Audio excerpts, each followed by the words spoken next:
Hi, I'm Mike Sidlowski with Live Oak Landscape Contractors. I am a licensed landscape architect in the state of New Jersey, and I'm here with John Baronello, our chief designer. How are you, John? Doing well.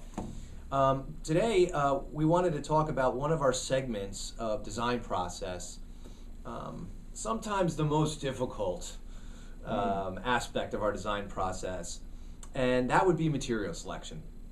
Some people absolutely know what they want in a heartbeat, and other people have this process where this can actually be the most difficult process for them, is to actually see the materials.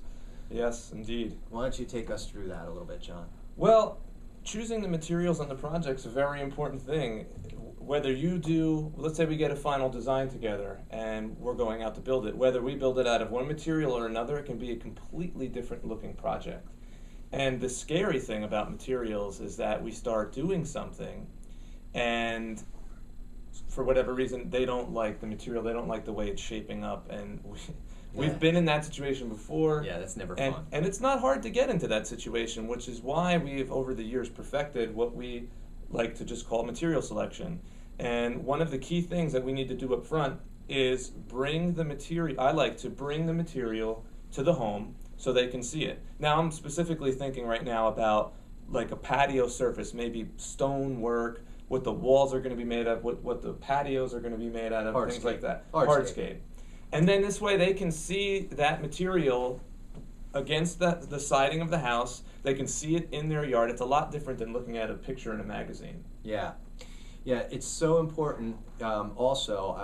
We haven't talked about this yet, but we'd like, when possible, to extend the architecture of the home. So if someone has a beautiful masonry detail on their home, and we can copy that onto our walls. If they have beautiful stucco work or natural stone work, we love to use those materials. And sometimes that's when material selection can get easy for hardscape. Sure, yeah. But that's not always the case. Sometimes we bringing in materials that are not incorporated with the home, and then we have to match or complement. Right. And having said that, that can be the tricky part. Yeah, quickly on that, I love if you have if your house, let's just say, is made out of brick, it's a beautiful red brick, it's a newer home, it's an older home, whatever it is, if we can match that brick for a wall that may be a seat wall we're going to be building in the yard, that's the way to go. Yeah, that's always going to look the best. Or a hot tub area, or a fire pit. It could be anything, anywhere on the property. If we have the material on the home, and that it just what I like to tell people is that it looks like it was built when the home was built. It adds more value, I think. It adds more value, no question about it. So but there's not always an existing patio on site that we can just say, hey, well, let's just use the bluestone. So that's where selecting materials and then seeing the materials in a live situation, even if I take them to the stone yard and they can see them, bringing them to the house is always the best solution.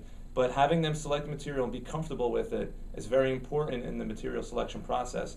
And then, quite simply, what we'll do is we'll just have a material sign-off sheet. And that just says, okay, listen, we're using these particular blocks, and this is the color, and initial it, and we sign it at the bottom. This way, down the road, there's no questions, there's no problems. And they've already seen the material at this point, they're comfortable, and we can move forward.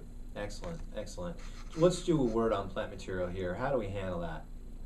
Well, plant material is somewhat similar. We can't obviously bring all of the trees out to the house beforehand.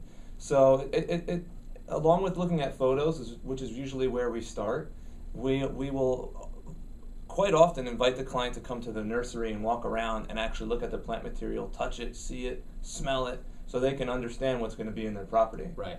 And we also consider the family, what kind of lifestyle they have. Are they a master gardener, a Rutgers master gardener, or are they kind of like busy with 3 kids and they're not even going to be looking at the plant material? And that kind of drives us to where we go with selection on that particular situation. I've yet to have a client that says they want to do maintenance. And then a lot of times people initially right off the bat tell me, I don't want to do any maintenance, I don't want any of that. And obviously that's going to be most people.